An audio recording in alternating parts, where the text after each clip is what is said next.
Hello, I'm Christina, and one of my favorite things to do is to save curbside rescues and make them pretty again. And right now I am completely obsessed with using IOD, Iron Orchid Designs paint inlays. I made this video to share the whole process with all of you, and I think by the end of the video, you're gonna love paint inlays as much as I do. Make sure to stay tuned to the end of the video to see the reveal. I am also a brand new IOD retailer, and it's like being a kid in the candy store. IOD, which stands for Iron Orchid Designs, has so many cool things to help elevate all of your projects, from transfers to stamps to molds and even paint inlays. And best of all, IOD just released a whole bunch of new products. This little curbside treasure is the perfect piece to show you one of the new paint inlays. It's been painted a few times and it's seen better days. I'm going to be using DIY paint, Deb's Design Diary. It is a clay-based paint, all natural, comes in a wide variety of colors. And if you are interested in purchasing any of the paint or products I'm using here today, you can go to my website at shoptheturnedleg.com or to my booth at Plaza Antiques and Collectibles Mall in Lincoln Park, Michigan. One of my favorite things about DIY paint is there is no prep needed. Just brush off your piece and go. Although on this piece there was a little bit of damage. This piece is not a veneer piece. It is solid particle board wood, not great wood. I just had to do a quick patch with a spackle. If you have veneer or larger damage and you need some help, check out a link to the video above. I'm filling it with the wall spackle and then I'm going to sand it down. I'm also removing the hardware for this project, and I found a treasure inside of the door. Hopefully this will bring me luck. The area where I removed the hardware had a ton of extra buildup paint. Since I was getting out my sander to sand back the patch, I decided to sand that area lightly with 220 grit sandpaper, and then I dusted everything off to get it ready for paint. I am using DIY paint for this project because it sticks to everything. The color I am using is called Aviary, and as you can see, I'm putting it in my first in, first out bottle. These bottles are so great, and I store my paint in them all the time. That way, whenever I want to paint, I just grab my paint and go. For flat surfaces, I will squeeze the paint right onto the piece, grab my DIY paint smoothie brush, and blend it in. DIY paint has amazing coverage, and for this project, I only needed one coat of paint. To make it easier, I did take the drawers out to paint, but for the base of the cabinet, I put it on a little cart and I turned it on its side so I could continue the easy painting method. This is so quick and is such a time saver. It was time to let everything dry, and with DIY paint, the paint is going to lighten when it's dry. It was an overcast and very humid day. The paint was not drying quick. I decided to not waste my time and load up all of my materials and head to my booth at Plaza Antiques. I am expanding my already pretty large booth space by over 60%, and it has been a big undertaking. There are videos here to show the process. I also hope to have a reveal video of my new space coming very soon, but it's getting there. The paint is finally dry, and this is only one coat of DIY paint. Yeah, it could use another coat, but I have another idea. I am going to sand this piece with 220 grit sandpaper to give it kind of a distressed look. I think it's really going to give it a great finish. For this project, I've decided I'm going to use the brand new paint inlay called Lattice Rose from IOD. This is actual paint on the pages that will be added to your piece to give it a hand-painted look. You also get a ton. You get 8 sheets in this paint inlay. This will be more than enough for my project, and I'll have lots left over. This project is not as hard as you think. I think because paint inlays are new, many people are scared to use them. I hope this video helps to inspire you, show you how easy it is to use the paint inlay. The first step is to trim the edges. The most important step is to plan everything out. Luckily, there is a grid pattern on the back of the paint inlay to make this easy. And I lay everything over and trace out exactly what I need and cut it to size.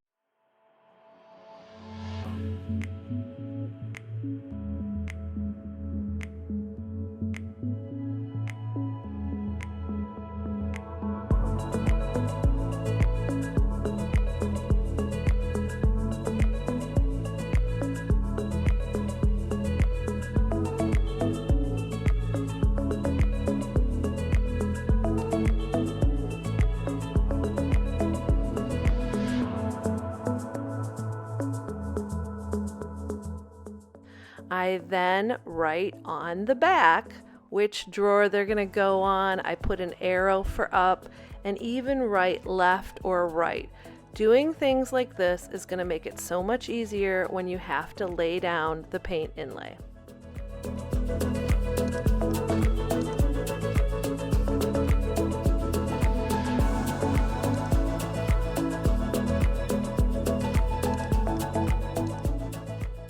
I also painted the hardware in the same color as the dresser. The paint inlay needs to be applied into a wet surface for it to stick. I am going to be using DIY liquid patina. I like liquid patina because then my entire piece is sealed and it's going to give you a really crisp result. If you put the paint inlay into a layer of DIY paint, you then can reuse it multiple times. Because I'm using the liquid patina, this will be a one and done application, but it's just what I prefer. Besides the liquid patina, you of course will need a brush. I have a spray bottle ready. I'm also using water and a rag and my Iron Orchid Design sprayer. The next steps are pretty simple. You want to start small and work in small sections. I am going to cover the surface with the liquid patina.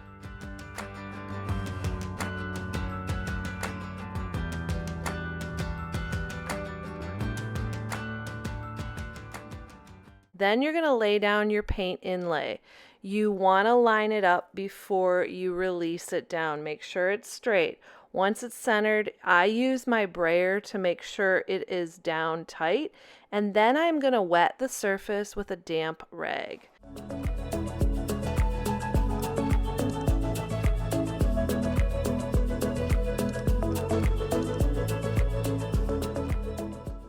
I also go over my brayer one more time just to make sure there's good contact. Now you can kind of get an idea of how the final product is going to look. You have to let everything dry fully before the next step.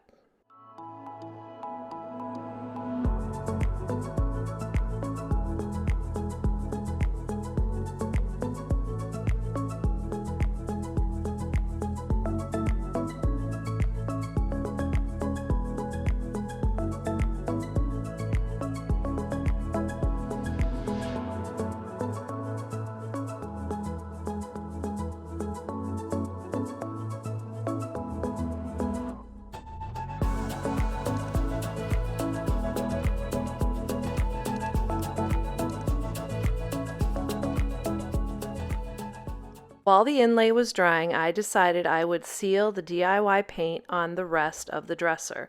I am going to be using DIY clear wax to seal the paint. If you need more help on how to apply clear wax, you can check out the video above. Clear wax is going to deepen the color. It might even look like a streaky finish. This is part of the wax freak out. Don't freak out. As it dries, it will even out. You will need 2 coats of wax to finish your piece.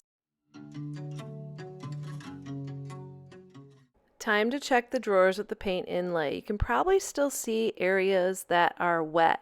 As it dries, it is going to lighten and look more like paper. We're not quite there yet. Now the inlay has dried, and this is the best part. Spray it with a spray bottle, or you can use your damp rag, and you're going to slowly start to peel back the inlay. If anything gets stuck, you want to make sure to add a little bit more water so things go smoothly. Also, do this slowly. This is one of the best parts. If you are using your paint inlay in DIY paint and not the liquid patina as shown here, save your sheets because they can be reused 2 to 3 times. Keep in mind though, the inlay's image will be a little less crisp each time. This is seriously my favorite part of this whole process is the reveal and pulling it back. Now, you might notice some irregularities as you pull things back, but I just think it gives the piece character.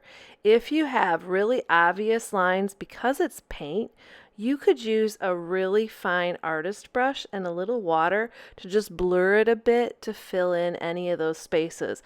But I like the look. And remember, everything is wet. It's going to look a little different as it dries.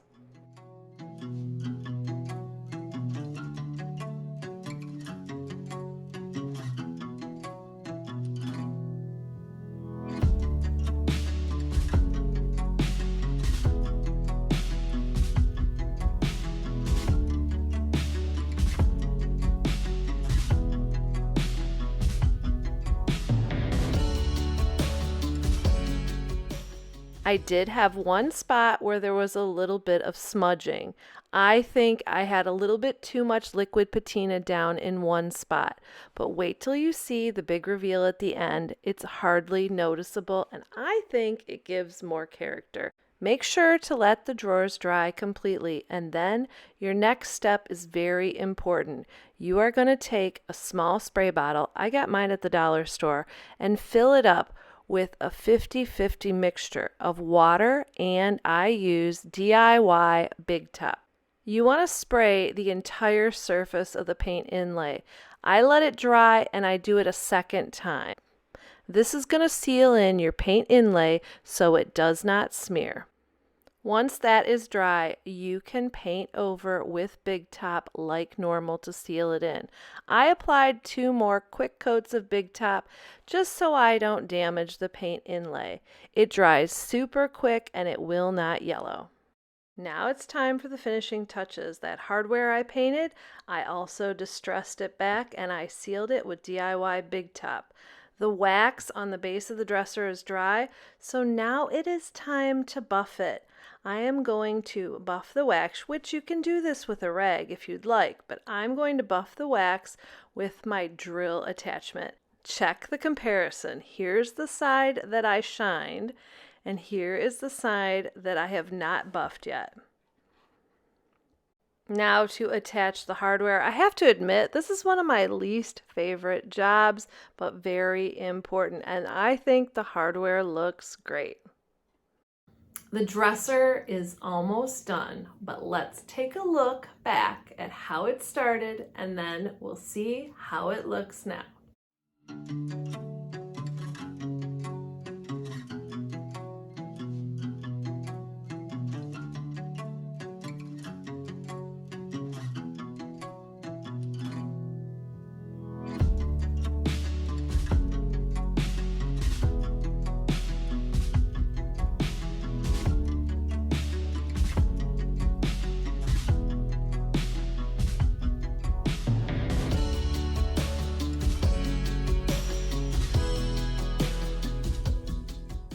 One of the things I'm so excited with this little dresser is that all of the vintage drawers are the same size. That's pretty rare in old dressers. And so I can alternate which pattern is on the top. And I don't think I've found a way that I don't like at this point. I'm really enjoying changing it up, and I am loving the new paint inlays. And there are so many to choose from. If you want to check them out, you can go to my website at shoptheturnedleg.com. Thank you guys so much for watching. I think my next video should be my big reveal of my new booth with a booth tour, so stay tuned for that. I appreciate each and every one of you. Now get out there to salvage, repurpose, and create.